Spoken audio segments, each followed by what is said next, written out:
Ladies and gentlemen, I want to welcome you to the most influential urban conservative talk show in the world. It is the Exceptional Conservative Show, and we are live from Wilmington, North Carolina. Mrs. Biggs and I have gotten away for the week as we tried to get some rest and recuperation in preparation for the New Year course. There are bigger and better things on the horizon. We got big news about our rankings with Reverb Nation. We have great Thanksgiving for Mary Brockman, our bouncer, and for all of those who have been listening to us through the course of the year through the variant channels that play our programs. Big night tonight. Dr. Michael Jones will be joining us at 10 o'clock. We'll be talking about whatever the good doctor wants to talk about. So there you go. And we finish off our week this week on immigration. Ladies and gentlemen, I want to say with unabashed proclamation, thank you for being with us during the course of the year. Thank you for your love, for your kindness, for your mercy extended towards us, for the great joys that we've shared with you, as well as the sorrows. Thank you for sharing with us the glory of the living God through the testament of Jesus Christ and the truthfulness spoken of in the Holy Ghost. I want to thank you as well for those who have been on the battlefields of urban America, spreading the good news of conservatism throughout the world. Listen, every night I come on the air, I tell you, I am not ashamed of the good news of conservatism, for it is the power of liberation, first to the Republican and then the socialist. I want to also thank you for all of the capitalists out there who have invested in communities and in neighborhoods and in businesses and in people to lift people out of poverty and to give them hope and skill sets to push forward the engine of our economy. And we want to thank God for those who revere, respect, and adore the U.S. Constitution. It is unchanged after over 250 years. And not talk about amendments, and we're talking about the actual body of the Constitution that's gone unchanged for over 250 years. And ladies and gentlemen, it is a testament to the hard work of many great warriors in the conservative movement. And as we fight on belligerently, I assure you that the victories likened unto the repeal of the 17th Amendment and the repeal of the 16th Amendment and the hopes of a guaranteed Republican form of government throughout the land, as well in the District of Columbia. I pray that all these things come to pass as we go on. Mrs. Biggs and I have traveled out of town. We're in Wilmington, North Carolina. And quite frankly, there is no greater joy than being with her and sharing with her my hopes, my dreams, my aspirations. And indeed, she's put up with me. And so I am just ever so thankful of the fact that she has and that she's with me even now. I want to thank Mary Brockman, my bouncer, who's been with me throughout the course of all of these years. And as we move into year number 6 of the Exceptional Consider Show, in fact, that's February 28, 2011, nothing is more exciting than to have shared so many of these particular nights with Mary in our chat role, SHR Media Live. And quite frankly, sometimes she's the only supporter who's in the room at times. There are times when it's blockbuster filled, but sometimes Mary Brockman is the only one there. She is a warrior and a soldier and do her cord. Um, with all that said, all that done, my very good friends Janice Hall, J Hall World Report, Lonnie Poindexter, who is the host of uh, Lion Chasers on Urban Family Talk. Also, want to thank my very good friend, DC GOP Vice Chairman, Ralph Chisholm Sr. Want to thank Rick Trader, wishing you and Mary the best of holiday greetings, and as well as he is such a benevolent dictator, the greatest success for conservative commandos in the years to come. And I also want to thank all of my fellow conservative commandos who arguably are without peer. Every day they're on the air and they present varied ways of giving the concepts of conservatism, capitalism, constitutionalism, and also Christ Jesus. Want to thank as well Kevin Wade and his family. I am very sorry I did not have an opportunity to get to Delaware, but I look forward to celebrating with Kevin Wade someday soon, he and his family. And I look forward to being in the Conservative Commandos radio network sometime this year. I had hoped it would have been 2015, but it may be 2016 when I return. And I look so forward to being in the room with Rick Trader. I love the way he performs, and I love his friendship. But last but not least, Dr. Michael Jones. Dr. Michael Jones has been a friend of the family. He has persevered with us. He has fought with me on getting right with my media focus. And we will be working together more prolifically in the future, more succinctly in the future. But he has been he's a great teacher, and I am a very good student. And I have learned so much from that good man, without a doubt, without a single sensational doubt. And I look forward to him coming on tonight. Don't tell him that. Um, but certainly he is well worth the listen whenever you have the opportunity. I also want to thank Deborah. Deborah is a very good supporter of our family, a very strong supporter of my efforts here in Washington, D.C., whether it's a volunteer income tax assistance program, whether it's uh, the Open Heart Closed Case campaign, um, her encouragement along the way with even blogging out, well, not blogging out, but she sends out tweets and things regarding the show so other people can listen. And uh, we really, really appreciated her because she's also very important to us reaching the Caribbean marketplace. Her tweets go out to countries like Jamaica, to the Bahamas, to Guyana, where she is from. And many people from around the world have started tuning in and listening to this program. And I do get responses back from all of them about the fact that they've never heard this type of stuff before. Whenever they thought of America, they thought of it as being really holy, uh, well, hellish, not holy, but wholeheartedly hellish, mean spirited, that the concept was always against race and things. They've never heard this. And so I want to thank Deborah so much for taking the risk of sending this message out around the world. Um, I really, peace. Thank you so much for your confidence. And I know, if you think it's tough here being a conservative, and I always say every day, Deborah's becoming more and more conservative. But if you think it's tough being a conservative here, imagine being a conservative someplace else in the world. Much more difficult, especially when you have liberals from this particular country that go around without any fear or without any trepidation to tear down this nation, um, and either in writing or in speech. And so, thank you.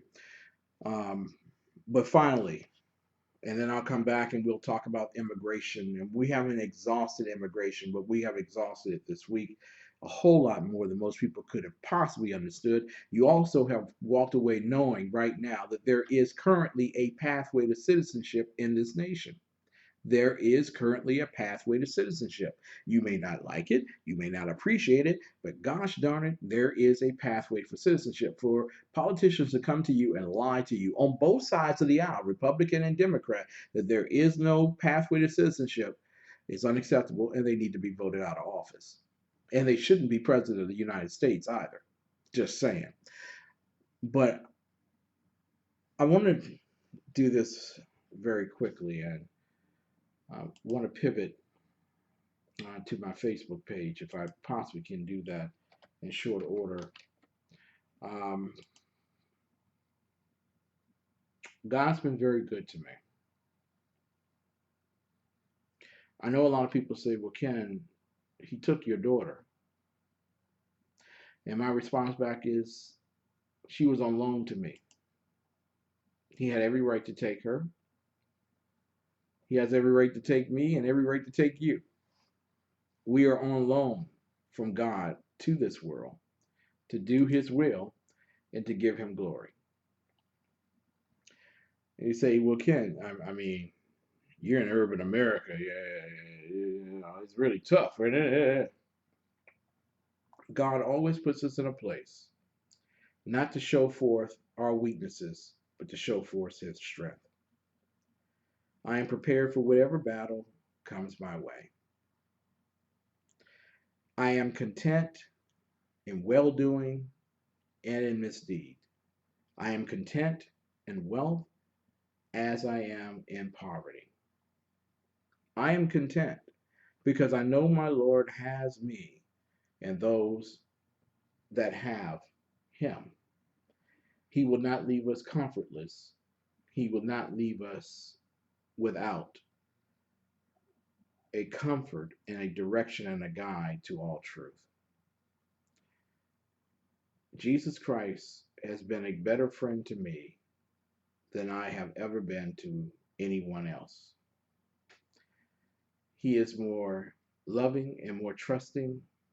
And as I know him, I become more loving and more trusting. Earlier today, I read this note that came from William Booth. And William Booth was the founder of the Salvation Army. And William Booth said, I consider that the chief dangers which confront the coming century will be religion without the Holy Ghost, Christianity without Christ, forgiveness without repentance, salvation without regeneration, politics without God, and heaven without hell. Ladies and gentlemen, that is what I fight every single day, personally and professionally.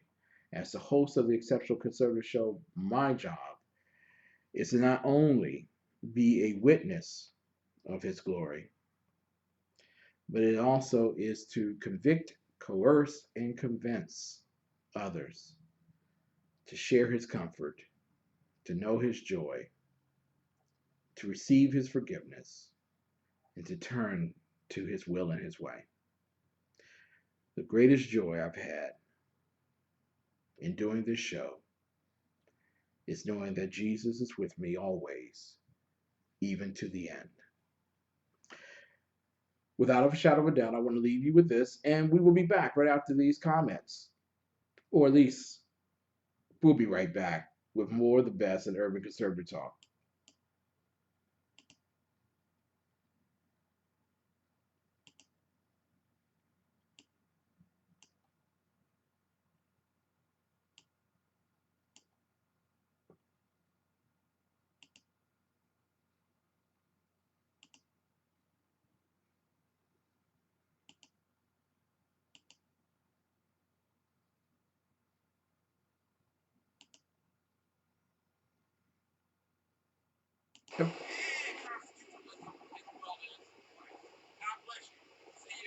No, let's try that one more time. Can we try that one more time? Can we?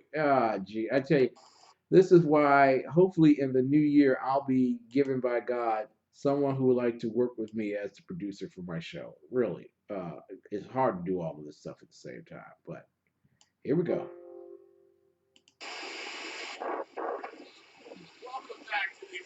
Early Show, live from Wilmington, North Carolina. I want to wish you, this is Biggs and I, the happiest of New Year. I get back to some very good listening on capitalism, conservatism, and constitutionalism, as well as Christ. God bless you. See you again in the new year. All right. That was me trying to say the very same thing I've been saying for the past 10, 15 minutes. Senor Cabrera, please lead us in how we should start this show. Buenas tardes, niños. This is Spanish with Señora Cabrera. Today we will learn how to say the Pledge of Allegiance in Spanish. In English, we say, I pledge allegiance to the flag of the United States of America and to the republic for which it stands, one nation, under God, indivisible, with liberty and justice for all. Now in Spanish we say, juro fidelidad a la bandera de los Estados Unidos de América y a la república que representa, una nación, bajo Dios, indivisible, con libertad y justicia para todos. Muy bien.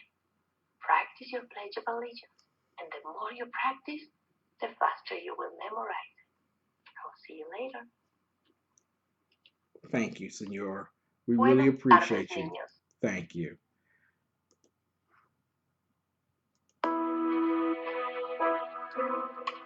Human trafficking is slavery. And it happens all over America. Any child, any woman, any man could potentially become a victim of human trafficking. I am a victim of labor trafficking. I was victim of child sex trafficking, but now I own my body.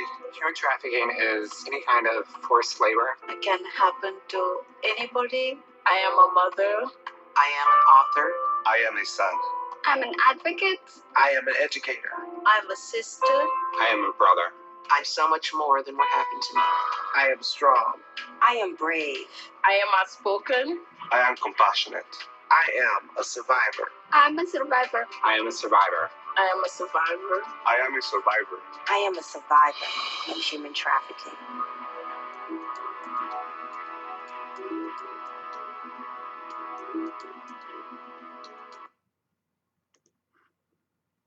Right swipe. It's gonna be a right swipe. This man just shaved his chest hair into a heart. You stole mine. Right swipe. Swipe it. Right swipe, right swipe. That kind of looks like my sister. It does. But I know she's not. He's cuddling a kitten. God, I want to eat their faces. Oh, she's hot. Oh, wait a minute. Oh. That's a lollipop. Ooh, that is not a lollipop. Left swipe. Left swipe. This must be some kind of joke. If you think you're my type, and I'm my type, you're good and it's good as fuck. I just left swipe, I just left swipe. Left swipe that. You gotta swipe it left. Yeah. You gotta swipe it Left left. swipe that. You gotta swipe it left. Get the stuff I don't like, so I gotta Left swipe that. Look at you with your shirt off, flexing. You're buff, but you puff, hashtag complex. Yeah, you worked out, you're in shape, okay. I like the six-pack abs, not the six-packs a day.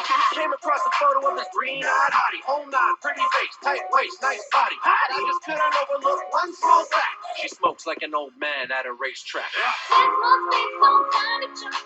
If you think you're my type, and I'm my type, you're good and it's good as fuck.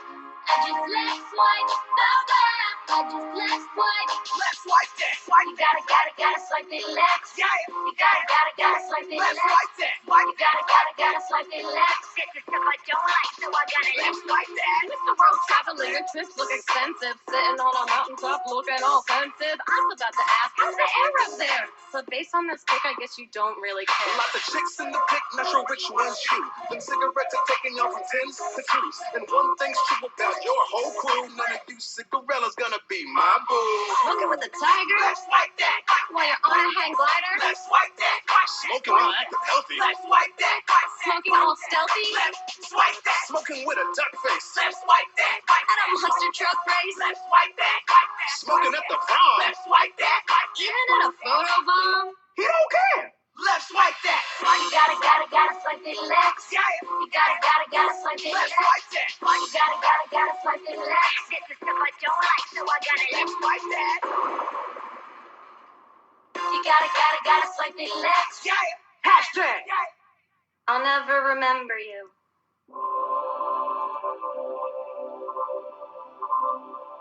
Right.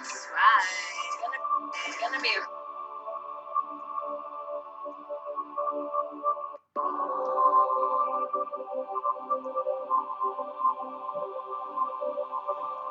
Ladies and gentlemen, I want to welcome you back to the most influential urban conservative talk show in the world. Yes, it's the Exceptional Conservative Show. And no, we did not take a holiday, unlike some of my more princely commentators on SHR Media and Conservative Commandos and a few other radio networks, High Plains Talk. You know, some people took vacations. What? Not I.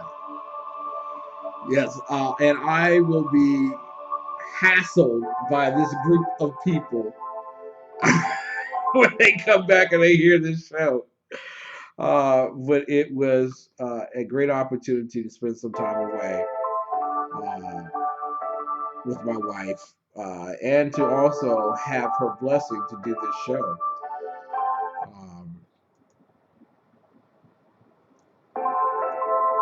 Okay, you go off now. You can stop now. There we go. All right. It's difficult to get you off when you want to get them off. All right, ladies and gentlemen, we'll be doing our sneak preview show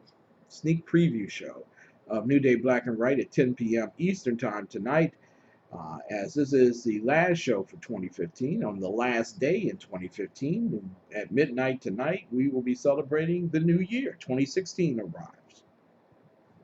And one of the big issues, whether you are in the world of politics or economics or finance, one of the big issues and concerns has been immigration.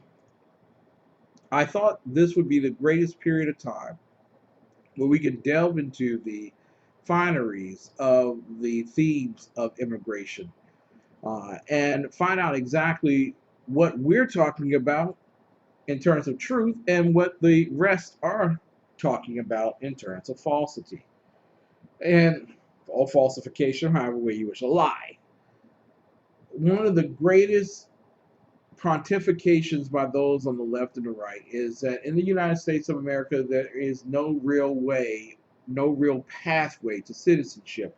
We established very succinctly that there are 4 specific things that people look for when it comes to, like my handy dandy writing here. It's got a, all right, see, where I have things set up now where you can see all my notes and stuff.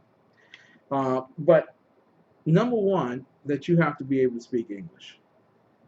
Not only speak it, you have to write it. And not only write it and speak it, but you have to read it. Meaning that you have to have a comprehension of English. Not British English, but American English. You also should have good moral character. And we went over some of the things that would prevent you from ever being considered a U.S. citizen. Can you imagine public intoxication? Yeah. Being drunk? If you're found being drunk, if you lie, So, ladies and gentlemen, there are very high standards, and those standards are not set by the standards of the President of the United States or even by Congress. That standard is set as high, if we're talking about morality, as God. I know a lot of people be upset and uncomfortable with that statement, but there has to be a higher standard than your Congress. Also, there has to be an attachment to the U.S. Constitution, literally. Sharia law does not represent the U.S. Constitution. In fact, it is an offense to the U.S. Constitution. It's a contradiction. It's hostile. Notice the degrees in which I'm going at this particular point. But truthfully, you cannot believe in Sharia law and be a United States citizen. You cannot. And that gets into the morality part of it. People will say, well, you're against Muslim religion. First foremost, Islam is hidden in religion, but it's really a political organization. Okay, it is devoid of the concept of a one true God. Um, so literally, you have individuals masquerading in the image of spirituality when they wish to really take over the world and enslave it. And I don't care. I risk whatever every single day. Every day of my living is a closer day to my death. So I worry not about those particular things. But this is what I do worry about: is convincing young people in America that Sharia is not a religion. Sharia is a political way of life, and literally, it can choke you out and into slavery. Lastly, there has to be a continuity of living in the United States. You can't tell me that you love America and you only live here on the weekends. That doesn't sound right. You have to have an investment in your neighborhood. You have to have an investment in your family here, in the schools, and by God, the economy here. You have to be vested here or invested here. The vesting can't come from the taxpayer. It has to come from you, the individual. So those four things are the pathways by which you, through naturalization, are able to ascertain your citizenship. We also learned last night that it's expensive for some people. I mean, we're talking about just application stuff and exams. We're talking about $1,000. There are other expenses as well. So it's a lot of money to become a U.S. citizen. And as well, there's some people who have been waiting 20 and 30 years to become a U.S. citizen. And now, magically, someone's telling them that they are about to fall behind in line to someone who is an undocumented citizen. I don't know how you get undocumented and citizenship together in one place, but apparently they have. One of the first things I want to talk to you tonight is the concept of the CBO, the Congressional Budget Office. The Congressional Budget Office in Washington, you're probably saying, hey, what does that have to do with immigration, man? You took a real big leap there. No, it does. The Congressional Budget Office sets the financial agenda in place by which the President of the United States recommends policy, domestic and foreign. How the Congressional Budget Office grades financially the decisions, foreign or domestic, of the President of the United States determines exactly how people will vote for it because they have to raise the tax revenue to cover it. And so many times you'll have the Congressional Budget Office attempting to put together a financial plan for a policy. In fact, let me give you this. Alan Reynolds at the Cato Institute back in 2001 wrote this editorial. He said, don't trust the CBO's numbers. He said, the compelling part of CBO estimates has nothing to do with Social Security or the odd priority according to retiring debt. The real story is the way in which each forecast is treated as indisputable fact, despite the CBO's record of exaggerating deficits and underestimating surpluses. Exaggerating deficits and underestimating surpluses. Now, a lot of people will say, well, the CBO has made many changes since then, but one of the changes that they purported was that Obamacare was affordable. Well, based on the CBO, the Obamacare program, or at least their forecast, is as close to being forecast accurately as climate change. Yes, they were in error, and they will still be in error. There was a prognostication that some 17 million people, upwards of 30 million people, would be getting Obamacare. The truth of the matter is, no more at any given time have 8 million people participated in Obamacare. That is already less than 2/3, actually, it's 3/4 of the expected number of individuals that would be in the program. Okay, so literally, their numbers are off. And if their numbers are off, let's get an example of this. In 1993, the CBO predicted that the deficit would soar to $653 billion in 2003. This week, they said the same budget will be in surplus by $172 billion. Little of that $825 billion revision can be explained by legislation or luck. Nearly all of it reflects the magnitude of past forecasting blunders. So, if we go on the fact that while it is a nonpartisan group, it errs in forecasting budgets, well, it would also err in terms of forecasting domestic and foreign policy when it comes to immigration. One of the great issues with immigration is the Immigration Modernization Act of 2013. And that was the Immigration Act that Chucky Schumer put together for the U.S. Senate as part of an immigration reform. Now, you also might remember that there are four other people who are part of that on the Republican side. Okay, you got your Marco Rubio, you got your uh, the guy from South Carolina who fell out, or they're called the Gang of Eight. In fact, that's what we'll call them, the Gang of Eight. In fact, we're not going to call them that; they call themselves that. The Gang of Eight is inclusive of four Democrats and four Republicans. Michael Bennet, Democrat from Colorado, Senator Richard Durbin from Democrat from Illinois, all members of the U.S. Senate. Jeff Flake, who's one of the biggest disappointments, ran as a conservative and was flaky ever since his victory. Jeff Flake, Republican from Arizona. Lindsey Graham, Republican from South Carolina. John McCain, Republican from Arizona. Bob Menendez, Democrat from New Jersey. Marco Rubio, Republican from Florida. And Chucky Schumer, Democrat from New York. The wonderful thing is, 3 out of these particular 8 people have run for the presidency of the United States of America. And I'm suspecting that each and every one of them will win.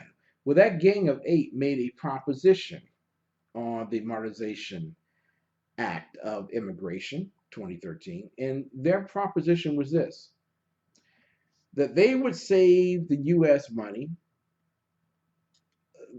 Illegal immigrants or undocumented immigrants for the first time would have the opportunity to become U.S. citizens. They would have a pathway to citizenship.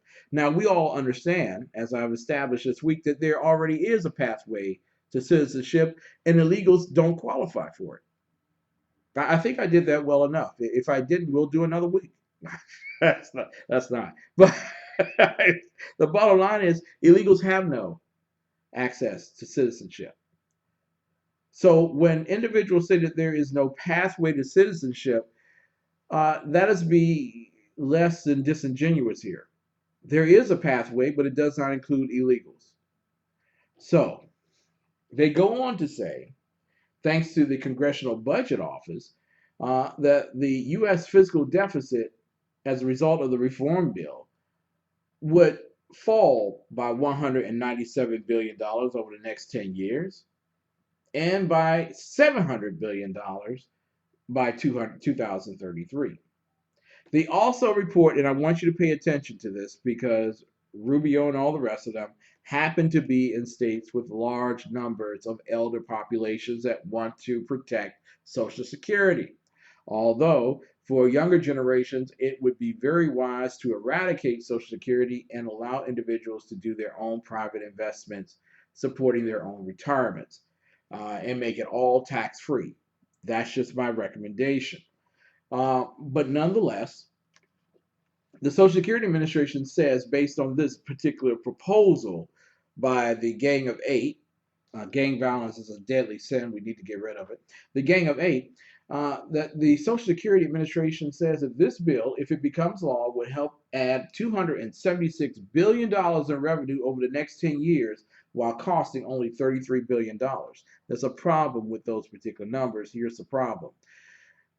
It is the amount of money that will be paid out to individuals who do not work and do not qualify to find work because they do not have a skill set that's great enough to sustain them in our country. In fact, bringing in low-skilled workers becomes a devastating impact to those who do not have the skill sets in America who are seeking jobs. Who are you going to pay? The one that gets paid the least, or the one who's going to require, because they are a citizen, minimum wage? You figure that one out for yourself. So literally, based on that, many people were running around and saying we should pass comprehensive, there's that word again, comprehensive immigration reform. The problem with comprehensive immigration reform is that the comprehension of it is the problem, not the comprehensiveness of it. You see, if you comprehended the fact that there are legal issues and economic issues and problems in our current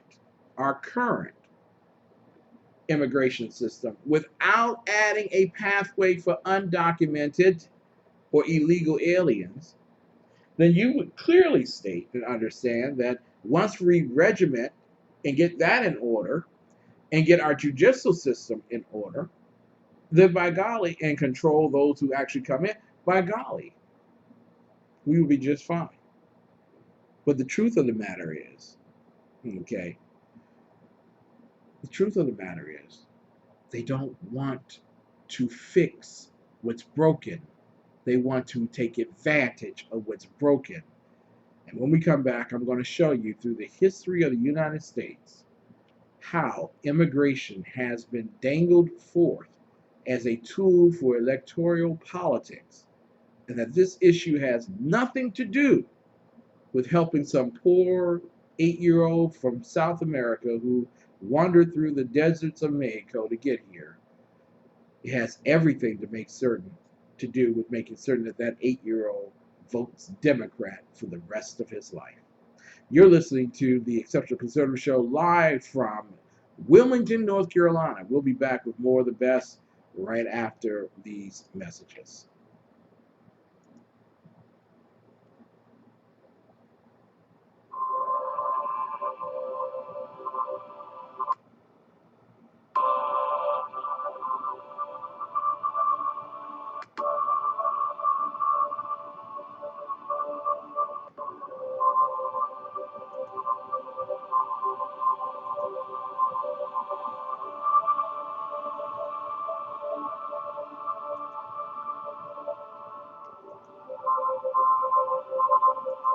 My name is Christopher Arnold. I'm an executive chef of a Infused restaurant, and today I'm going to walk you through some of the meals that we serve here.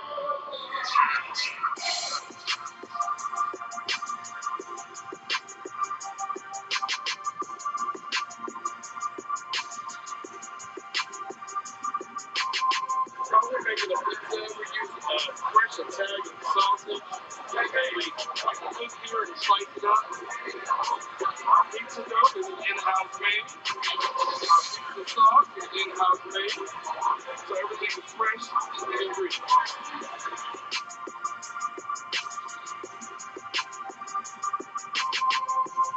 This is our Thai curry chicken. The sauce is made with coconut milk and a Thai red curry. It is juicy chicken thighs as well as some mixed vegetables, served with jasmine rice and pita bread. Now, we're going to prepare our famous Latin tilapia and grits, our fish and grits on the menu.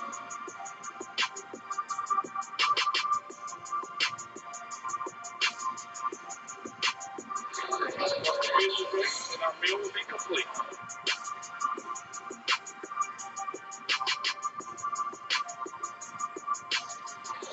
Let me tell you about our infused beef burgers. When we kick the spice up just a little bit with our infused sauce. We start off with 80-20 USDA ground chuck ham patty burgers, like half a pound of burgers, and we're going to grill it to perfection. After I flip the burgers, we add the sauce and let it cook on into the meat just a little bit.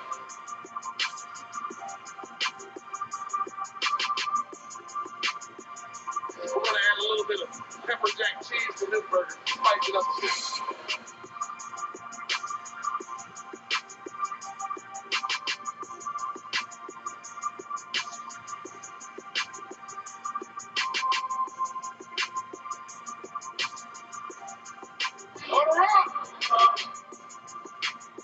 ladies and gentlemen, I can't wait to get back to Washington, D.C. I think the first meal I'm going to have will be at Infused Restaurant, 6339 Allentown Road, Temple Hills, Maryland, 20748. Telephone number 301-449-9000. 301-449-9000. Listen, infused.com, the best food imaginable in Washington, D.C. You can get it all right there. Ladies and gentlemen, this time of the year, as we're coming to the last time that I'll be doing this particular notice, but it should be, I'll probably do it a little bit during the course of next year, every once in a while, and then pick it up during the September period, is Stockings for Soldiers. Now, Stockings for Soldiers, Delaware Incorporated, which is a very good organization and is patroned by the benevolent dictator, Rick Trader, was founded to help improve the morale and welfare of members of the armed forces of the United States of America deployed in harm's way. Now, they accomplished that mission by sewing holiday stockings and filling them with special items for the troops. Many of the stockings are sent for a specific person with their name on the stocking. For many troops, that gift is all that they receive for the holidays. Now, they're trying to send a touch of home as well as personal messages of support to remind our troops that we appreciate all that they do for us and to let them know that they have not been forgotten over the holidays. Now, they depend, and let me make this very clear to you, Stockings for Soldiers, Delaware Incorporated, a 501c3 nonprofit organization, depends on the generosity of others to help accomplish the mission. As such, donations are tax deductible, but only to the extent of the law. So you need to check with your tax professional before you make your deduction. But by golly, if you know that you haven't even come close, you should just make a donation. You can write it off on taxes. Stockings for Soldiers, Delaware Incorporated, is a trustworthy 501c3 nonprofit organization. So if you would like to make a donation, please send your check to Stockings for Soldiers, Delaware Incorporated, 1911 Folk Road, Folk Road, 1911 Folk Road. That's Wilmington, Delaware, 19810. Now, they thank you for your assistance, and our soldiers thank you for your assistance as well. Ladies and gentlemen, this time of the year can be very tempting for people to believe whatever whoop-de-doo-dang thing comes out of people who are running for office. One of the first things that we should consider always is exactly the sincerity of our president, who compared the Syrian refugees to the British pilgrims that came to this country seeking to be able to practice their religion without persecution and to seek their own wealth in terms of ownership of land and property development accordingly, and farming and so on. Well, I think that is one of the most egregious misrepresentations of the founding fathers and the early patriots. And they're hoping that you will not have a problem with what they just said. They're counting on your miseducation to propel you to an emotional support of their belief that Syrian refugees need to come into our country without the proper vetting and surely without the demands of those 4 pathways to citizenship, that they learn English, that they disavow their obstructionist value system of Sharia law because it's not conforming to the Constitution, that they do remain in our country and not seek to go back amongst terror agents. And then lastly, what is the last one on that particular list? I thought I had them all down. good moral character, and that you're not going to go back and become a terrorist. So when you look at 98% of the people who are coming from Syria, these are men. The majority of them are 18 to 25. It doesn't sound like widows and children that will be our problem. It sounds like an invading force of individuals who are coming here, and that there is a president who is hoping that we will close our eyes and go with these particular lines from the Statue of Liberty. Not like the brazen giant of Greek fame, the Colossus is what they're referring to, with conquering limbs astride from land to land. Here at our sea-washed sunset gate shall stand a mighty woman with a torch, whose flame is the imprisoned lightning, and her name, Mother of Exiles, from her beacon hand, glows worldwide welcome. Her mild eyes command the air bridge harbor that twin cities frame. Keep ancient lands your storied pomp, cries she, with silent lips. Give me your tired, your poor, your huddled masses yearning to breathe free, the wretched refuse of your teeming shore. Send these, the homeless, tempest lost to me. I lift my lamp beside the golden door. Many people have taken those words and have absconded with the value of those particular words. In all of history, our founding fathers did not intend for our beloved value of immigration to be hoodwinked and bamboozled into invading forces to come into our country and to tear it all apart. Now, a lot of people will sit back and say, well, Ken, you sound like one of those people who hate. No, it's not hate. You see, our founding fathers understood that you can only tolerate when given a choice. When you no longer have the choice, you become intolerable. The choice of the matter is that a man, by his consent, chooses to be a citizen of the United States of America. That was what the original founding fathers believed, that it was your choice, and that you would make that choice by age 18, when you have become a man or a woman. After that particular time period, if you decide that you do not wish to be a part of America, well, you can go back from whence you came, or you can find another place. This is just not going to be the place for you. Well, what changed all that? You're probably wondering. Especially since we have the huddled masses yearning to be free invitation from the Statue of Liberty from 1886. Well, let's go to 1891 for a moment. And there's a lot of stuff before that, but let's just go to 1891 for a moment. Congress established the first federal administrative agency for the regulation of immigration. And this is from Kermit L. Hall, Dr. Kermit L. Hall, Immigration and the Oxford Comparison to the Supreme Court of the United States, 2005. In 1891, Congress established the first federal administrative agency for the regulation of immigration in the Treasury Department. Now, notice where they put it.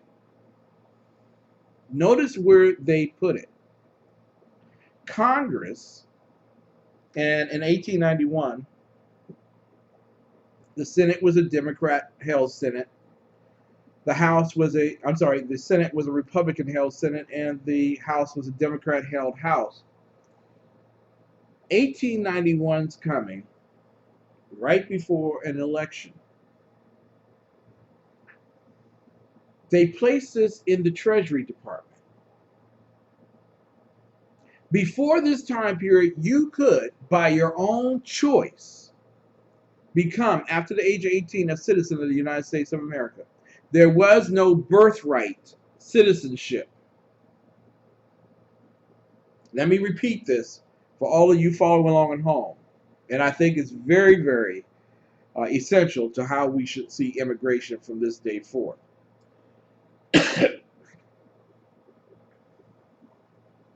With the Democrats gaining power, more and more people moving into the inner cities in urban America, They understood that they had to make a political choice for the value of its agenda, for the express content of installing Marxism, installing genocide through Planned Parenthood, for installing a destructive form necessary to bring down the U.S. Constitution and to eradicate capitalism. There had to be a process. They understood that that process could not be interrupted in the present state because the people in America wanted to be in America. They were citizens. They wanted to be in America. They believed in a Republican form of government. Not the Republican Party, but a Republican form of government. They believed not necessarily a majority rule, but those who have been given, granted authority by God, the ability to vote on matters to uphold the Constitution, not tear it down. So in 1891, Congress decided, you know what?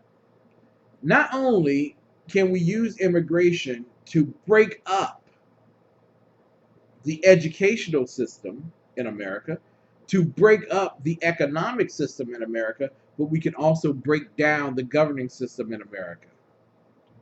And we can use the Treasury Department as a tool, a device to keep people that we don't want out by raising fees and expenses for doing so, and reward those that we do want in. So this is what happens. Congress later refined and strengthened the control of immigration, which is their duty according to the U.S. Supreme Court. Statutes that restricted immigration according to increasingly stringent standards of admissibility, terminating the period of free and unlimited immigration by the early 20th century, were made possible by the Supreme Court's position that the exclusive constitutional power to regulate immigration resided in Congress. So you ask, how is it that the President of the United States has such powers by executive order? He hasn't been challenged. Let's go now to another important time in immigration history. And we're not going to get to everything, and I can already see that. March 28th, 1898. What happens when you start bringing in millions of people? And you still have this old idea that, according to Thomas Jefferson and Ben Franklin, that immigration was a choice-operated, free choice operation of the individual. We open our doors, you can come, but you must always uphold the Constitution. You must be a good moral character. You must speak English. You must read English. You must be a part of America. You have to assemble in America, not dissemble in America. You can't go off on your own and start Dearbornistan. No. You got to be a part of the culture.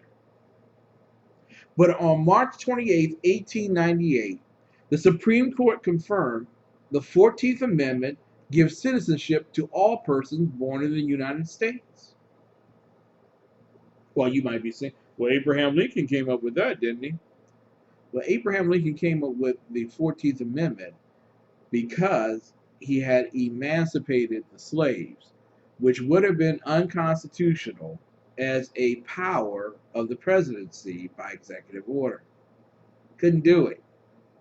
Constitution has to be done, legislation has to be done by the Congress, not by the willy-nilly pen and phone of either Abraham Lincoln or President Barack Hussein Obama. And this is what the Supreme Court said. To hold that the 14th Amendment of the Constitution excludes from citizenship the children born in the United States of citizens or subjects of other countries should be to deny citizenship to thousands of persons of English, Scotch, Irish, German, or other European parentage who have always been considered and treated as citizens of the United States. That wasn't true. You see, they were making this up because it began to fit the narrative that was necessary to change America. Yeah, people have been wanting to change America for a long time, baby. I conclude with these thoughts for the U.S. versus Wong Kim arc. Whatever considerations in the absence of a controlling provision of the Constitution might influence the legislative or the executive branch of the government to decline, now, there you go. The Supreme Court gives power to the president that wasn't there. What? Or the executive branch of the government to decline to admit persons of the Chinese race to the status of citizens of the United States. There are none that can constrain or permit the judiciary to refuse to give full effect to the preemptory and explicit language of the 14th Amendment, which declares and ordains that all persons born or naturalized in the United States and subject to the jurisdiction thereof are citizens of the United States. Woo-hoo. Now we have a problem. By a decision of the Supreme Court, we have moved from choice and governance by the consent to force and governance by the nobility. Here's our problem. America was never created for individuals from outside of this country, and even within it, to choose not to be citizens and remain here. The founding fathers understood that in order for we, the people, to have a true nation, a nation without fear of without or within, that we would have people who agree and wish to be a part of this nation as citizens and choose to, not forced to because of birth, which is our problem. Because for Ted Cruz or Barack Obama, by the standards of our original founding fathers, their birth wouldn't have made a difference. Their place of birth wouldn't have made a difference. That they chose to be Americans is all that mattered. The question is, do those that cross the border illegally do that because they want to be Americans, or do they do that because they want to bring the best, which is the worst, of their nation to this country and change America into something that they want to see with all the benefits paid for by taxpayers? You got to think about it, people. You got to think about it. When we come back, we will be talking with Dr. Michael Jones about whatever Dr. Michael Jones wants to talk about, because he's the underground professor and he has that kind of clout. God bless you. Thank you so much for listening to the Exceptional Conservative Show live this week from Wilmington, North Carolina. You already say Wilmington, New Mexico. Oh my gosh.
Happy New Year, everyone.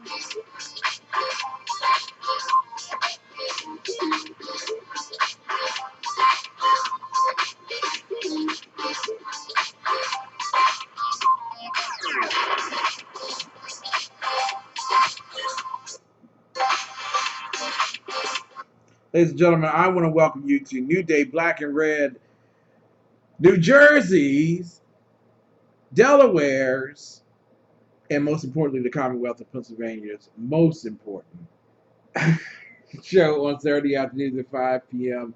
Eastern Time. Here we go. We're getting the underground professor. You know, he's a VIP, and sometimes you got to call him and everything. And so we're working on that even as we speak right now. We want to thank you all. We want to wish you all the happiest of New Year's in 2016.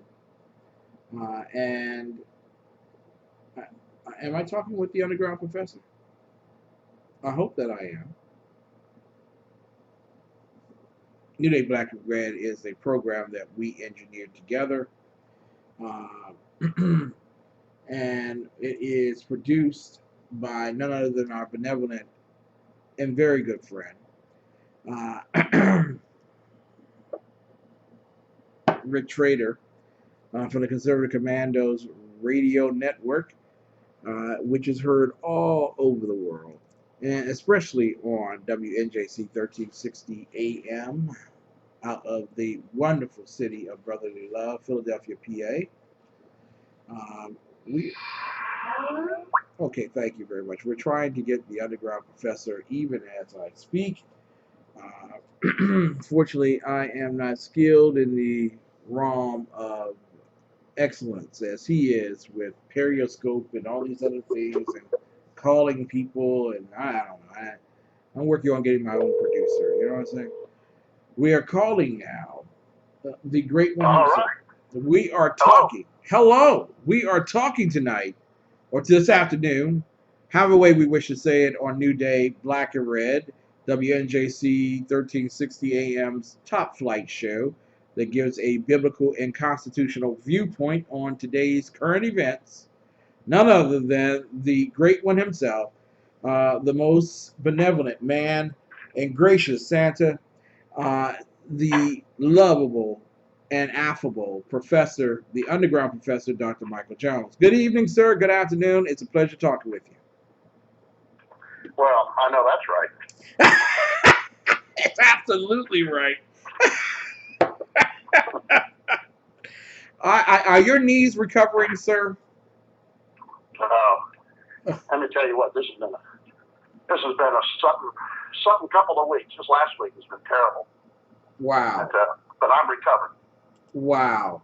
You as a Santa, you have to give joy and peace to so many around the world who don't mind sitting on your lap and telling you all their worldly, fleshly desires. You know, it takes a lot out of you. Am I right? Yeah, actually is. You know, it's exhausting picking up kids, especially now that most kids are like 200 pounds at 5. Well, I hear most children are going to begin joining Oprah Winfrey, and they're going to be going for a bigger picture of themselves. Well, at least a smaller picture of themselves. That's scary because she's been reported to reputedly eat small children. So I don't know if that's a good idea. Crappus as she is. When she says she likes crackers with soup, she doesn't mean those little saltines. Well, you know, sir, I want to thank you so much personally for being such a very good friend to me, and I also want to thank Rick Trader also for being a great friend. And both of you came to my daughter's funeral. You've been very supportive throughout. You've been a very good friend of mine in terms of broadcasting excellence. Um, you were willing to pick up a sordid stranger off the streets, clean him up, and make him a world-renowned broadcaster. And I want to thank you, sir. Well, it wasn't easy making you clean and articulate.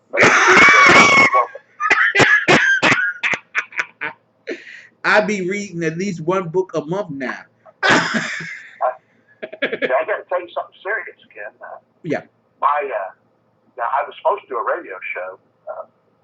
Sunday was my parents' 56th anniversary. Wow. And so we took them out, and I delayed the show. And then, they drive around the country in one of these very expensive motor coaches. Mm-hmm. And tow behind a Jeep, which they just bought, has like 40 miles on it. They just bought this brand new Jeep. And as they were leaving out of Fort Worth, they were about an hour out, close to Mineral Wells, heading west on I-30. And their front right tire blew. And they said it sounded like about 4 shotguns going on. And my father, struggling to keep it on the road, broke his wrist. And he's 74 or 5, something like that. And, they left the road, and it was just the grace of God that the Jeep broke off, but the drag chain stayed on. So it acted like an anchor or a parachute, and it stopped them. And they came, their rig actually came against a pile of asphalt that had been dumped to the side when they were resurfacing. And then their motor coach sank, and so it didn't turn over. But the generator had come free and went underneath and shoved up my mother's chair and broke off the side. So the chair was actually up in the air and facing out to the left side of the vehicle. It was almost useless. If they'd have kept going and rolled, my mom probably would have died. But wow. She's come out pretty well. They can't find their eyeglasses or bones or any of those things. They're all gone, so they're now half blind. They're homeless because they lived in a motor coach, and that's totaled. The Jeep's totaled that they just bought. So they made some insurance agents' Christmas a very miserable outcome. There you go. Or New Year's anyway. But they're okay. But if anybody's wondering where I've been, that's it. We've been putting that back together. Wow. Wow. I pray their strength, and I pray their great recovery in the Lord. They just sound like 2 great people, and you want in this particular stage of your life to really, you're not going to have a perfect trialless life at any point, but you want the trials not to be as egregious as your motor coach slapping into asphalt and everything being totaled. But thank God that they are safe and they're well. Yeah. Well, the asphalt actually saved their lives, I think. Yeah. See, but we should be thankful for the government workers that didn't finish the job. So That's right. They dumped it off to the side. Who knew? Their laziness could save somebody's life. It's not funny, but there's a handle on the side of the rig for you to grab and help haul yourself up into it. Yeah. And as they had just topped the tanks off with diesel. They had the big, huge propane tank topped off, which was right behind their seats. The generator had broken free, and so they were thinking, we got to get out of here. And so my dad gets out of the truck, and he grabs that handle to swing himself down, and they get my mom. But the handle was no longer attached to anything. And so the most damage that was done to them, other than my dad breaking his wrist, holding onto the steering wheel, was, which he didn't know at the time, that was even broken because of the adrenaline. But he grabs that handle and it's completely separated from the vehicle, and he fell into that pile of asphalt and put a knot in his head. Wow. But anyway, that's something that should have probably been a deadly accident. But the most amazing thing about it to me is the fact that people stopped. There was like 50 people that stopped. A nurse that was leaving work came in their scrubs, and the people were pulling over and running down to help them get out, make sure they're okay. And the cops were real nice and helped. And it was just an amazing story of people coming. In this day and age, you expected people to blow their horn and flip them off as they were driving by because of them being in the way or doing anything to inconvenience people. Yeah, But and also yeah, people are very frightened of helping. You can get sued. You can hurt somebody. You can hurt yourself, and most people don't want to get involved anymore. See something, say something. Are you kidding? No, yeah. I don't want to get involved. Well, Texas has a law that we passed a while back. It's called the Good Samaritan Law, because doctors were getting sued by stopping to help, car wrecks victims, and they would then turn around and the families would sue them. So they quit doing it, and we had to pass a law to protect Good Samaritans. So their shifts are down. So if you stop to render assistance in Texas, you cannot be sued. Well, As thank long God. as you're, not doing anything criminally negligent. Exactly. Or Yeah. not putting preludes in the water that you give people on the side of the road. Yeah. Now, I have a question I need to ask you. You want to ask me something? You're I listening. have to ask you a question. You're listening to New Day Black and Red on WNJC 1360 AM and the wonderful city of brotherly love, Philadelphia, PA, home of Temple University and the Bill Cosby Marathon, uh, as well as Delaware and New Jersey. Thank you, sir. Blind Men's Bluff. Blind Man's Ladies and gentlemen, the underground professor, Dr. Michael Jones, the exceptional one, Kim McClinton. Go right ahead. Ask me anything.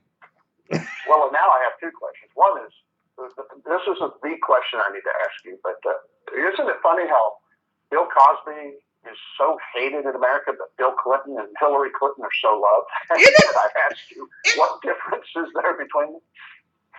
We have the choices of rapists. One rapist is a comedian, and I guess this is the curse of King Lear. Nobody likes the clown. Yeah, not healthy to be in that job position.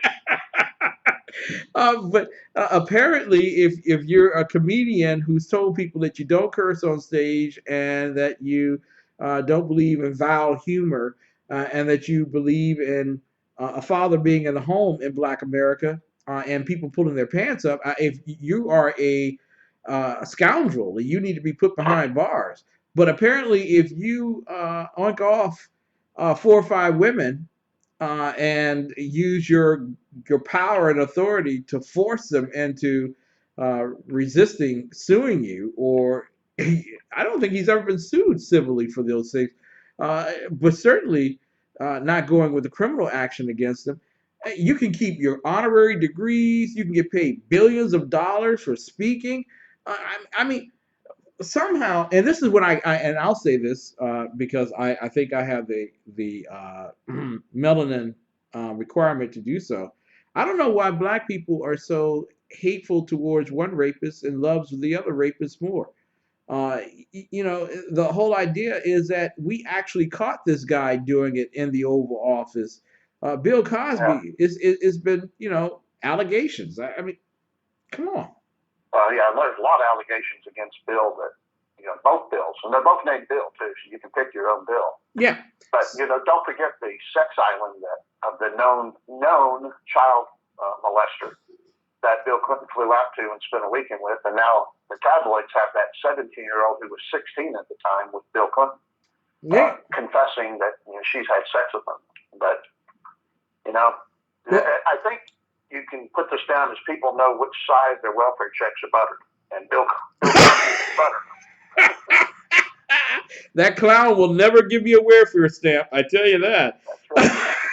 Now, here's the question I have to ask. You ask this one. This. Okay.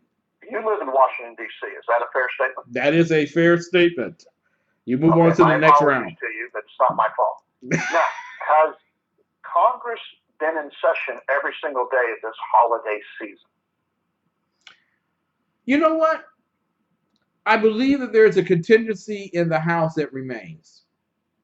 But for the most part, government's been shut down for the holidays. Oh, yeah, the government shut down weeks before. Well, where are all these hot dog vendors at Yosemite Park and all these other welfare queens screaming that their generations of families are going to die on the vine because they can't be fed now with government shutdown? Exactly. The government shuts down 52 weeks out of the year. Every weekend, the government shuts down. And we live. It's amazing. We're able to survive without government for 52 weekends out of the year. And lo and behold, if it ever has to shut down for a week, the whole world is going to come to an end. Well, pretty much has been shut down for a week. From Christmas to New Year's, it's shut down. Exactly. Most of them go home. This was the perfect storm. You got off on Thursday. Your Christmas is on Friday. You're going to take a few days off anyway. Monday, Tuesday, Wednesday. Thursday is New Year's Eve, and Friday is New Year's Day. You got a 4-day holiday. My God, DC's been shut down for a whole 2 weeks. We didn't even need a snowstorm. Yeah, that's right. So I expect all these protests and stores to get broke into and people stealing toilet paper and whatnot to occur.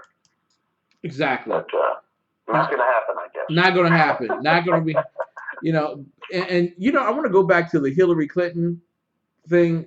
She said up in New Hampshire that the voices of those who are affected by rape should be heard. I'm sorry. And when a little girl stood up and asked her, "Did you mean the ones that were impacted by your husband?" she grinned it off and said that everyone should have their day in court. Well, that goes back to another question for Hillary. When is her day in court? Yeah. Well, I have to say this, that I was listening to the radio today when I went to Chewy's to go get some tacos for lunch, and I heard that Hillary was taking a new dump this weekend, but it turns out it was a document dump, so it was my bad. Yeah, it's okay. It's okay. It's amazing how the portals don't shut down on the weekends. They're constantly shredding as much of Hillary's past in government as they possibly can every weekend, and it is an expensive thing to do, but nonetheless, we're able to do it. We're talking tonight, this afternoon, forgive me, as we're listening to WNJC 1360 AM out of the brotherly love city known as Philadelphia, PA.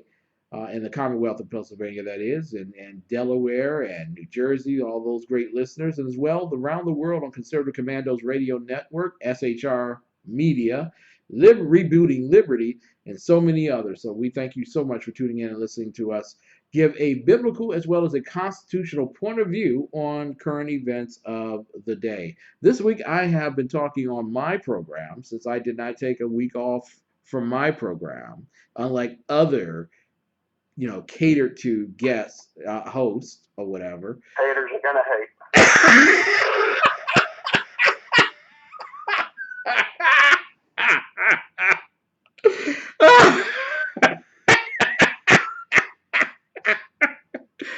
Unfortunately, I had to labor this particular week, but not without disdain. I really enjoyed doing it. But we've been talking about immigration, and I wanted to talk with you real quick because a lot of people don't have the concept that immigration is virtually the Democrats' panacea, in which they have used the Treasury Department since 1896, I believe it was 1896, 1891, I'm sorry, 1891, and have used the Supreme Court since 1898 to force Americans to accept immigration by their standards. It wasn't an original concept that you were born an American. It was something that you chose.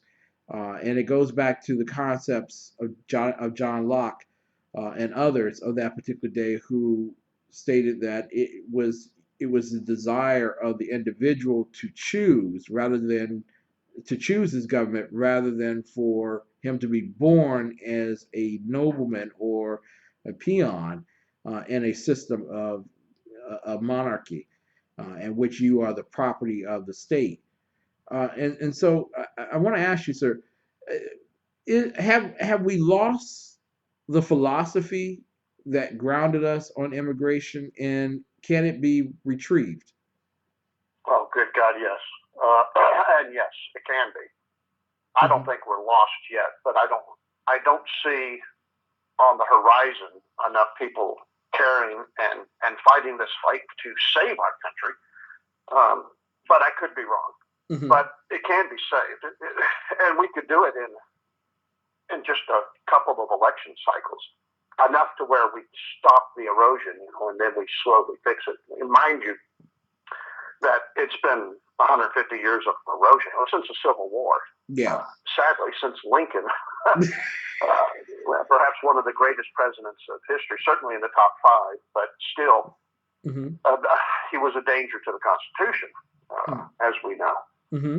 But immigration was just fine in this country until the 60s and Kennedy. Mm-hmm. Ted Kennedy was allowed to rewrite it, and they changed our immigration from and here, I guess you could word it in one way. Most of our immigration was Western civilization coming into America. Yeah. And then we, for most of the country, and then on the west coast of our country, most of the immigration was from the Asias. Right? We had an Asia influx, especially when we were building railroads and whatnot. Yeah. But most of it was white, Eurocentric people. The people that came and wrested this from my people, the Indians, and your people, because you're a black crow, right? Yeah. From Sheboygan. But they came, but the Europeans came and they brought their society, their ideas to this country, and they were superior to that of our Indian forefathers who did not band together and fight. We could talk about that on some other show if you want. I'd be happy to. Mm-hmm. But needless to say, and this history is that America was born from white Eurocentric minds. Mm-hmm. Sadly, it was built across the backs of a lot of blacks that were here involuntarily. Yeah, you can't dismiss that. Can I interject? Can I interject here just one moment? If that's a 3-syllable word, you can. Oh, wait, thank you. It doesn't sound like it, but it's. The first illegal aliens in our country were black slaves. No, that's not true. Oh, wait a minute. Okay, tell me the truth. Then, what is the truth? I'll explain you the truth. Explain me the truth. Okay. The first human beings in America were probably Nordic. They were Vikings. Mm-hmm. And so the Indians, they all came later, and the land bridge, there's a lot of speculation that the early Americans came from the steppes of China, that they were from them. And then you had, the Indians come from that. But the first human beings out here were Vikings. Mm-hmm. And because the oldest skull that we have found was in America, the oldest skull is the skull of a white dude. Mm-hmm. And so, Caucasian. Mm-hmm. So as far as we know then, by being able to date these things, the first person in America in the Americas was a white guy. Mm-hmm. So anybody else is, or the invaders, the Johnny-come-latelys, the illegals, even Indians. Yeah. So, mm-hmm. Yeah. Okay. But there are a lot of. I get there were your a lot point. Of illegal aliens, and of course, down in New Mexico, we have a lot of illegal aliens too, but they usually come in their own ships. I get your point, sir. Well stated. And that's only off of 2 rum and cokes. But I'm referring to the slave trade that was supposed to end in 1808 under the auspices of the U.S. Constitution, Article 1 and Section 9, and then that they were 50,000 additional slaves were smuggled in after 1808. They became the first real illegal immigrants under the U.S. Constitution, per se. Well, Obama's not the first president to ignore the Constitution. The Northwest Ordinance and the Constitution itself were written to have slavery die on the vine and go away all on its own. Yeah. But it was ignored and it was compromised and it extended, and then that's what guaranteed the Civil War that occurred. And But you can't really call slaves illegal aliens because under the rules, they were legal. Slavery was legal, and until after Civil War. So any slaves that were brought into the country post-Civil War could be considered illegal aliens, but all of these slaves brought before that are actually probably, how would you word them? We wouldn't call them undocumented because they had documents. They were sold into slavery. We had careful documents of all that. So they would be actually documented illegal document. Workers. Yeah, kind of like what they just did, where Microsoft and all those liberals or progressives rather are to hire people from India and whatnot instead of American. Yeah, illegal documented laborers. Yeah, it was just a visa. Mm-hmm. Slavery, but they were legal. So no, not in the case. How heinous that law? Not in the case. Not in the case of black slaves. It was not Visa. It was MasterCard. Thank you very much. MasterCard. Yes, exactly. I like that. Now they play the race card. In the 1800s, they played the MasterCard. Happy New Year, everybody. That one you can use for free at work. Tip your waiters. Now, I got to ask you a question. Yes. Did Santa treat you right this year? Oh, yes. He gave me a beautiful woman to love. I know that's right. You know, and she has allowed me to take her away to Wilmington, North Carolina. And you take women to all the best places. Yes, I do. And actually, I would Paris or Tahiti. Let's go to North Carolina. Want to get back to my roots. Well, the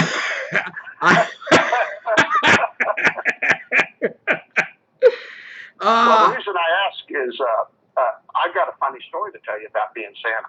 I don't want to take it away from what we want to talk about tonight, but I got to tell you this. No, it was the coolest thing. Okay, go ahead. Let's hear this story, and then we'll get back to immigration that needs to be reformed, so that illegal. Oh no, it's fine the way it is. Oh, it is. Okay, well, never mind. Let's go on. Let's hear your. Next. We solve that. I mean, it's doing what it's supposed to do, Ken. It's bringing in voters for the Democrat Party. So why would you want to think so? I would. No, I'm wrong. I'm wrong. Go right ahead, sir. It has nothing to do with what the country needs. It has nothing to do with being, a beacon of freedom around the world. It's simply, will you come in and do the right thing, and that's get on welfare and vote Democrat. I mean, look at the Muslim immigration, which is most of our immigration today under Obama, right? Mm-hmm. Most of it is no longer white people, it's Muslims. Yeah. And although some Muslims are white, so it's not a racist thing, it's a religious thing. But I just saw a recent survey that said that 93% of all Muslim immigrants, whether they're refugees or not, all the immigrants that are Islamic, 93% end up on welfare. Mm-hmm. So that is exactly what they're supposed to do. They're supposed to come over here, use welfare as the jizra, and then vote Democrat. Yeah. And so that's, and then we have the other end where we have the Hispanic waves coming through the southern borders, and they do the same thing. About 75% are on welfare, and they vote Democrat. Mm-hmm. So, it tends to be only those who actually immigrate that become Republicans. And, they have to go through the process and take the loyalty oath and study all the presidents and all that nonsense. Then they are more likely to be a Republican than a Democrat, but all the rest are more likely to be Democrats. So there's nothing wrong with our immigration policy. It's exactly what Congress has set up. Mm-hmm. Under the some 60 years of Democrat rule, and it feeds into the narcissistic needs of the rhinocrats in the Republican Party, who are statists also, who want the cheap labor, and they don't care what party the laborer votes for or what damage it does to the country long term, because it fulfills, but if you look at the pathway to citizenship, because there are lots of people on the left and on the right that say that there is no pathway for citizenship. There is. There's just not a pathway for citizenship for illegal aliens. Right. And that's Well, I ask you, Ken, wouldn't you rather go across the border and come over as an illegal alien because there's a lot more benefits? oh and my rights God, that there's you so or many I have? more benefits. You can go to the University of Maryland, one of the top colleges in the country, for free. Yep. Free medical. I mean, this is better than being a vet. Yes, it is. I mean, Yes, I only it risked is. my life for this country, and these guys, they've broken all the laws, but they get treated better than I do. Now, there's a question from our chat roll at SHR Media Live on the Exceptional Conservative Ask Server. us anything. That is a question. And Mary, my bouncer, Mary, okay? She's probably mad at me, isn't she? No, she's not mad at you. She's not mad at you, but tonight she's my bouncer. She's my bouncer. Not she doesn't have anything. Whatever. No. Go ahead and tell the Czarina. Ask us anything. She says, what about Alex? What about Alice? Alex. She took the red pill. No, she Alex, Alex. My daughter? Yes, I believe it's Alex that she's referring to. Okay, if that's the Alex she's referring to. Well, yeah, her car was totaled from her car wreck. The guy pulled out in front of her, and she plowed into the back of him. But there were eyewitnesses, so she's okay, and her car's totaled. And she sent me a picture today. She has a brand new red Porsche. So I don't know how she upgraded from a Mustang to a Porsche, but she has. So she's coming out pretty good on all this. Pretty good, yeah. She's okay, yeah. Well, come to think of it, we've had a lot of weird wrecks. My uncle just had neck surgery from a wreck. Wow. So our family's been in and out of the hospitals quite a lot lately. You know, wouldn't it be cheaper if the insurance companies just paid you all not to drive for a week or two? Wouldn't it? Well, everybody's insurance rates would sure drop. Think about it. You know, that motor coach is like $250,000 and a brand new, $40,000, $50,000 Jeep. Mm-hmm. That's a lot of money. Golly. Yeah, that is. And Mary once again wants to inquire, not imply but inquire. How is her hearing? Huh? How is her hearing? How's your hearing? No, she still can't hear out of one ear. Okay. She can hear out of one, but she can't hear out of the other. And I have not gotten an update beyond that. She talked about that Christmas Eve and explained that she still couldn't hear, but it was like 50 family members, and it was hard to get to find out what was going on exactly. But as far as I know, she still can't hear out of one ear, and awesome. And that's put her hold of going into the Marine Corps on hold because you can't hear out of one ear; they're not going to take you. So, but it would make you a perfect immigrant, according to the President of the United States. Listen, Stockings for Soldiers Delaware Incorporated was founded to help improve the morale and welfare of members of the armed forces of the United States of America deployed in harm's way. They accomplished that mission by sewing holiday stockings and filling them with special items for the troops. Many of the stockings that are sent are for a specific person with their name on the stocking exactly. Now, for many troops, that gift is all that they receive for the holidays. So they're trying to send a touch of home as well as personal messages of support to remind our troops that we appreciate all they do for us and to let them know that they have not been forgotten during the holidays. Now, we depend on the generosity of others to help accomplish that vital mission. Stockings for Soldiers Delaware Incorporated is a 501c3 nonprofit organization. That means if you give the money, you may be able to write it off on your taxes. As such, donations are deductible to the extent allowed by law, so please consult your tax professional for more information. If you would like to make a donation to our community project, please send your check to Stockings for Soldiers, Delaware Incorporated, 1911 Folk Road, that's F-O-U-L-K Road, Wilmington, Delaware, 19810. They thank you, and our soldiers thank you. And if you did not get all of that information, all you need to do is download from Conservative Commando's radio network or SHR Media or from Rebooting Liberty, or you can come back to the Exceptional Conservative Show on Ustream. You can download this show and play it back one more time so you can write down Stockings for Soldiers Delaware Incorporated's address. Or you can simply just, look it up on Google, but who wants to go to all that trouble?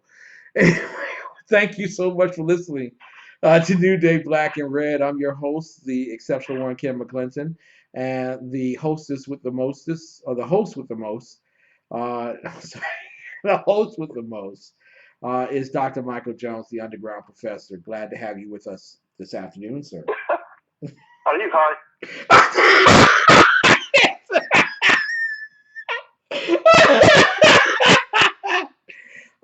I am drinking a clear liquid, sir, so thank you very much.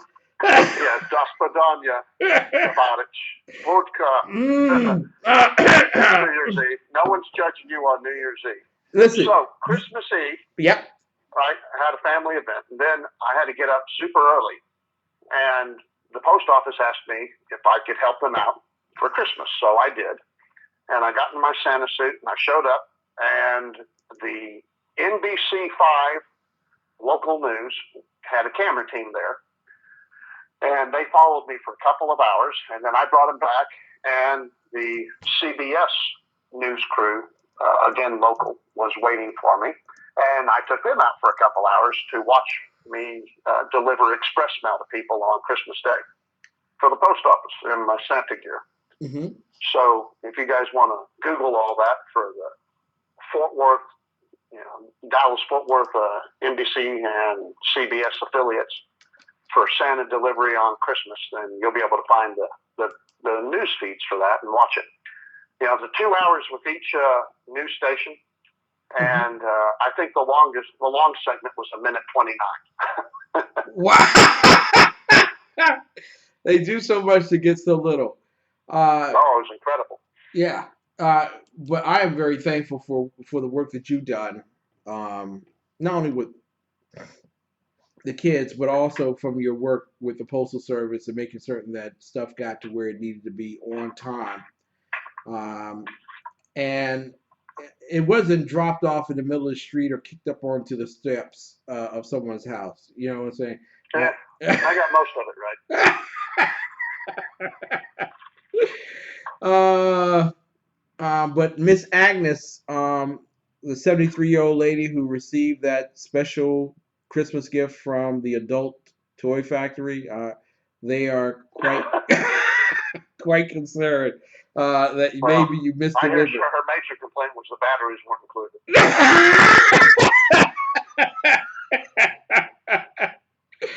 Oh man!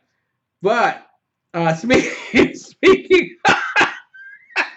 So I could tell you some stories, Ken. I think you could.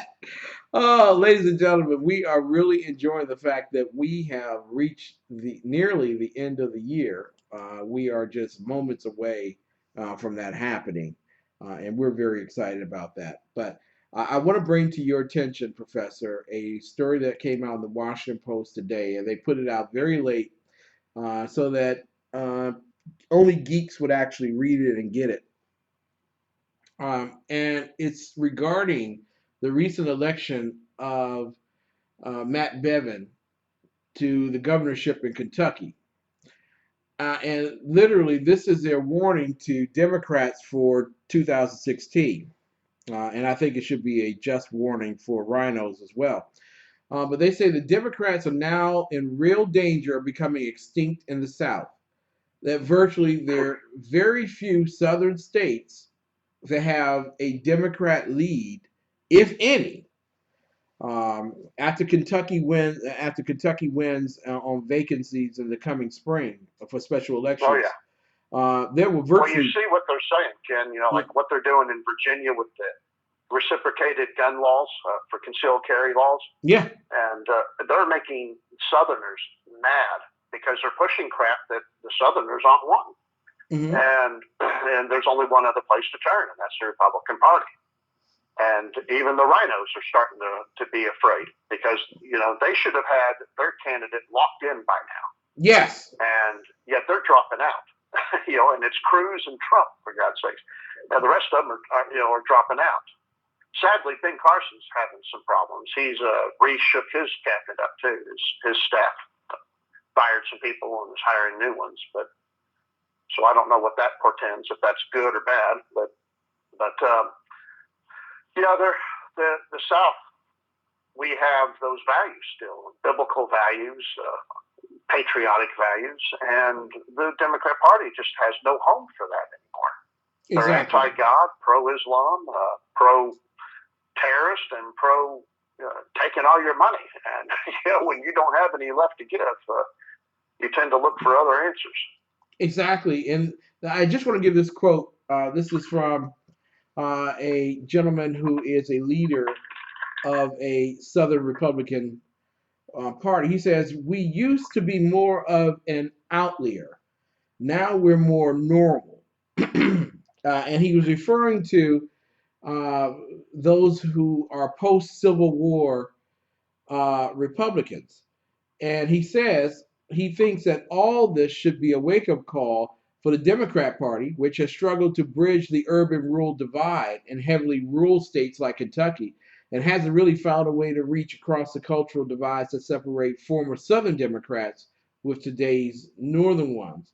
And that brings me to the statement that he makes here as well, and you've made it, that the answer is not much.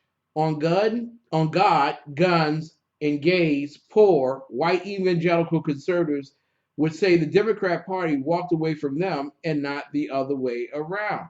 So what has the Democrat Party done for poor, conservative, evangelical white people? Nothing. Yeah.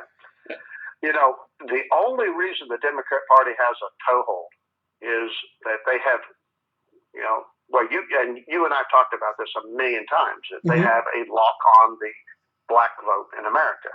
Even though skin color doesn't matter, black people vote in mass, 95%, roughly 93 to 97% Democrat.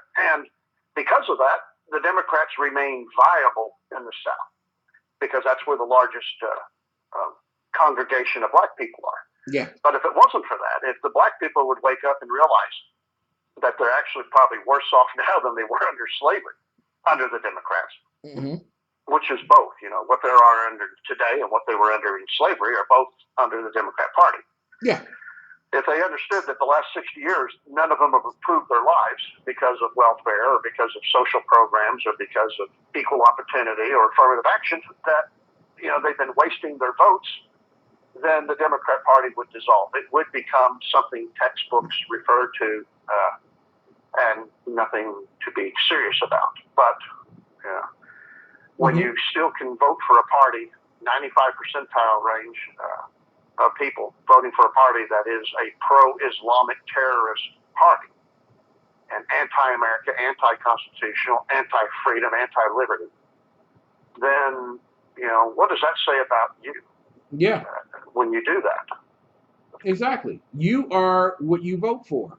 I know a lot of people don't want to say it and believe it, but if you put on a New York Yankees uniform and you go to bat and you hit one over the park, out of the park, that score doesn't go up for the Baltimore Orioles because you like them. That's a New York Yankees score, baby. And so you are exactly what you vote for. And even if you believe that gun control doesn't work and that you don't believe in Planned Parenthood or that the government should pay for poor women to get abortions, and you vote for it, then you believe it. You are what you vote for.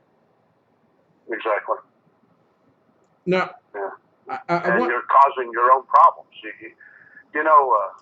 The old saying, what was it that inventor, the guy, Einstein maybe it was, that said that the definition of insanity is repeating an action over and over and expecting a different result? Exactly. And that's why I want to bring up this point with you that jives back down to immigration and elections. Yes, sir.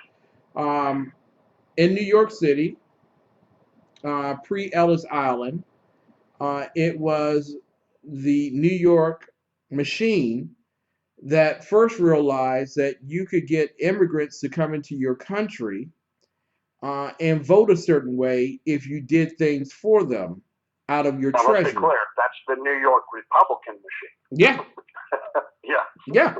that's right. Because we're the ones who invented this game. They just perfected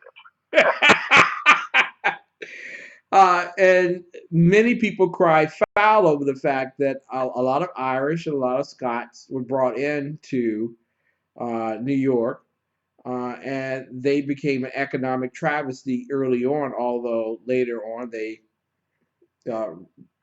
helped expand the country economically because of the skill sets that they possessed. But at that time period, they were just useful tools for the electoral power bosses to stay in power.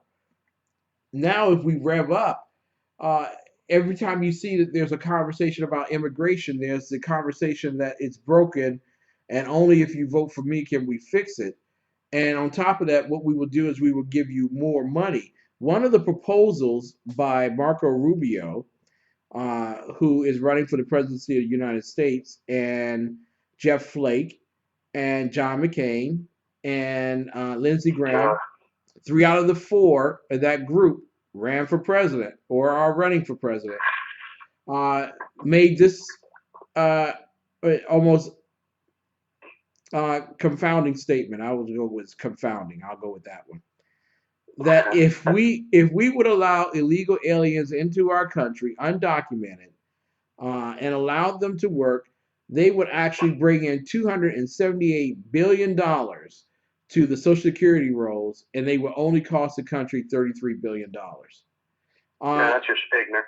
That's just ignorant. I mean, look how much is going out of this country right now into the South American countries. Yes. Income-wise. I mean, it's $1 trillion a year. So our economy is being hurt by immigrants coming in that are working in our country, especially illegal. Now, what does that mean? Yeah, he's right that Social Security would get more money because we would take it forcibly from the legal checks. If we allowed these guys to come in legally and let them work on work visas and stuff, we would be able to dock the Social Security. But what he's not taking into account, and what they will not put into their factors, because the Congressional Budget Office has not been told to do so, is to show the impact of paying out in Social Security benefits all these people. Yeah. And so Social Security would not only go bankrupt sooner, but it would be devastating to our country, and most of that money would leave and be expatriated from our economy.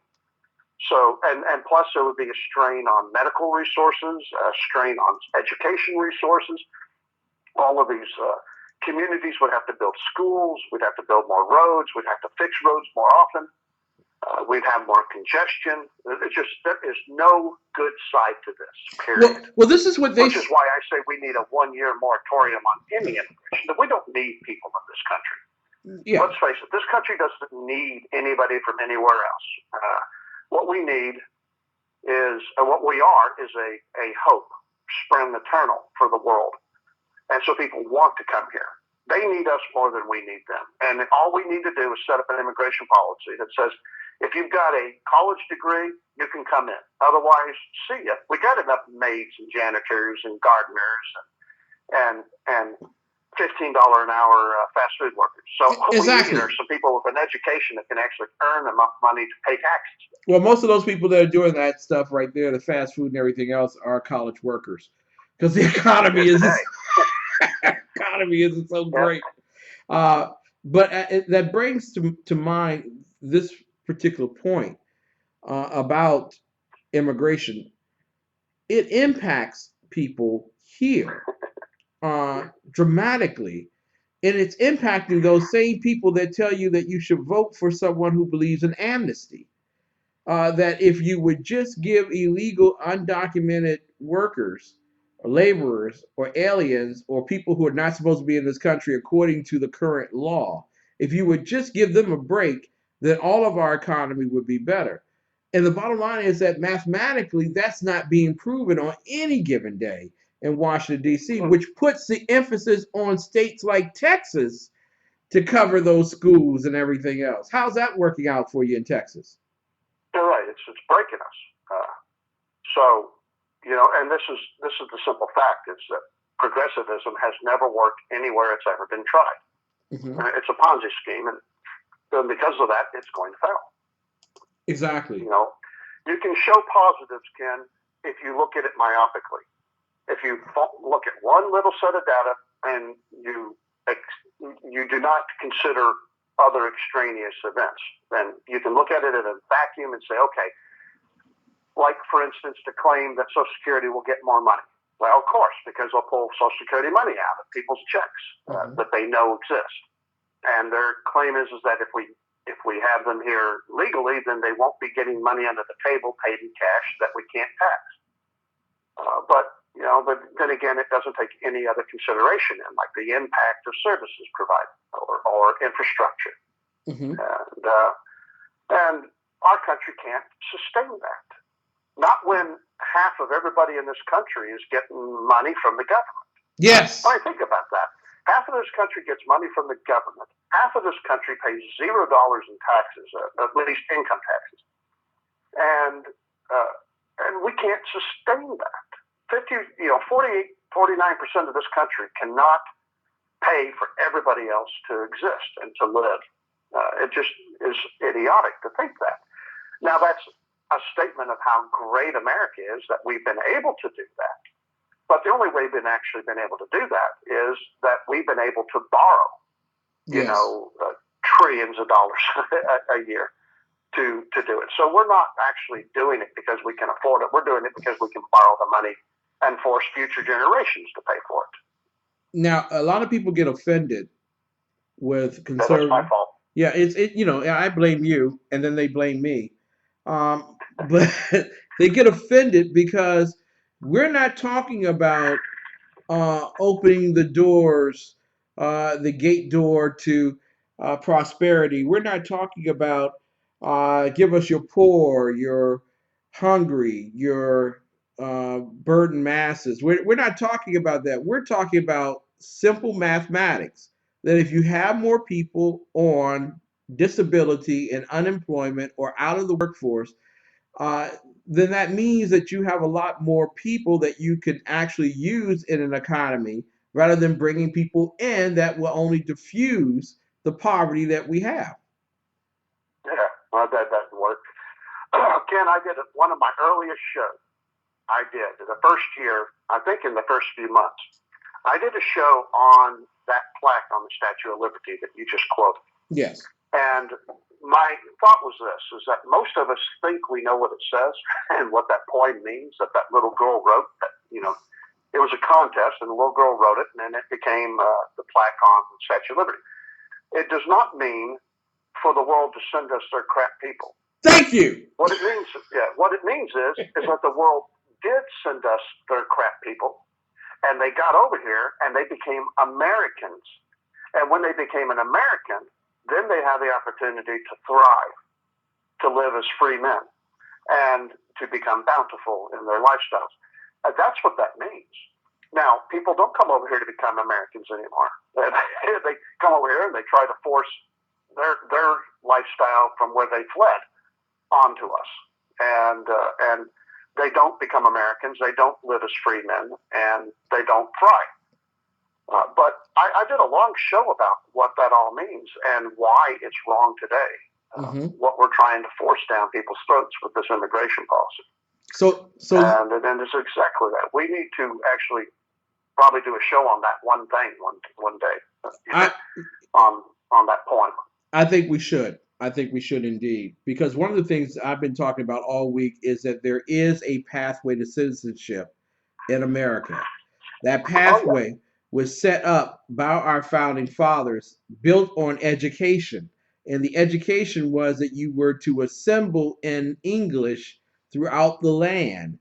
That the first thing is that you speak English, you read English, you write in English. And that the government was not supposed to become the United Nations in your particular city or state or whatever, or it's certainly not the federal level with a multitude or diverse culture of languages.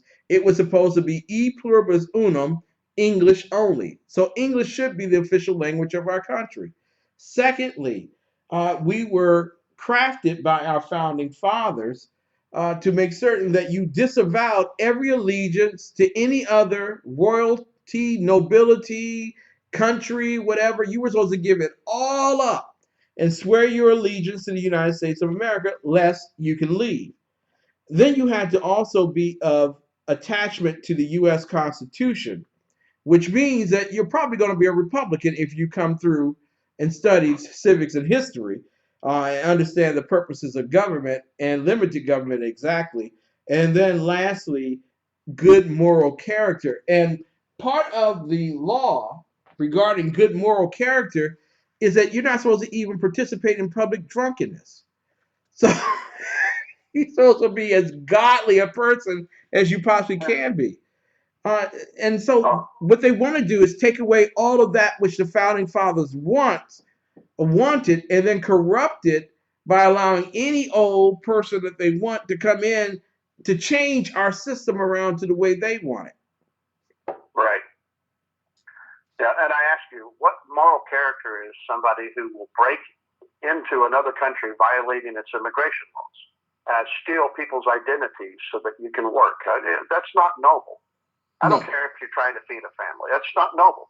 I tell you what, turn your little ass around, go back to your country, and fight for the freedoms you want to take from us. There you fight go. For them in your country. There you go. And you know, the reason your country has problems is too many of you come over to America illegally instead of staying there and fighting for it. Exactly. Then you can have the culture you want. There you go. Listen, you do not bring Sharia law here because it is not constitutionally compliant. Period. And if you believe it. Now, I understand there's a new thing now. Chicago is under Shaniqua law instead of Sharia law. Yes, it is. It can pout, it can roll its eyes, but it can't shoot back. It's under Shaniqua law. Ladies and gentlemen, you've been listening to New Day Black and Red, a program that gives you a biblical as well as constitutional point of view on the issues of the day. I'm sorry I didn't give you a biblical point of view. Well, let me just put it this way. God is great. There you go. God is great. And also God told the Israelites, get rid of all of those people that are in that land, lest they become the thorn in your side. They didn't do it. And guess what happened? The Philistines, all of them became a thorn in their side. And still to this day, they're throwing rocks into Israel. So just saying, if you don't want any of the problems of the world, make certain that you have godly people coming into your country that believe in the Constitution and the good moral conduct that requires them to speak English, and that you don't have to ask for a manager to give you a interpreter while you're ordering your food. So, ladies and gentlemen, I want to thank you, sir. If they would just say that they supported the rule of law, I'd be happy. Oh, God, that would be a miracle. We want to thank you so much. We want to thank the benevolent dictator, Rick Trader. God bless you and your family and all the others who are listening on Conservative Commandos Radio Network, to WNJC 1360 AM, to New Day Black and Red. To you, my great friend, Dr. Jones, God bless you, love you. And to everyone else who's tuned in to New Day Black and Red, we'll see you next week for more of the best in radio talk. Años prosperos felicidad. Yeah. Speak English. Good night. No speaking English. Have a happy New Year, my friend. Happy New Year. And peaches. Will do. Happy New Year to all. Thank you all so much for tuning in tonight to the Exceptional Conservative Show. At midnight tonight, we celebrate the new year. May it be prosperous. May it be bountiful.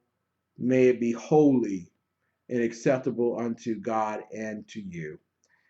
Remember each and every one of us. And remember, a man once told me, do not live cowardly, but die bravely.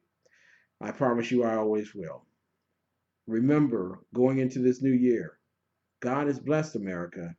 It's time for us to bless God. We will see you in the new year. I swear we will, with no interruption and great programming. It will be the best programming you have ever had. So from all of us, Mrs. Biggs, Mary, my bouncer, and everyone else. We thank you so much for tuning in tonight, and we look forward to you coming back in the new year. God bless you, and thank you so very, very much.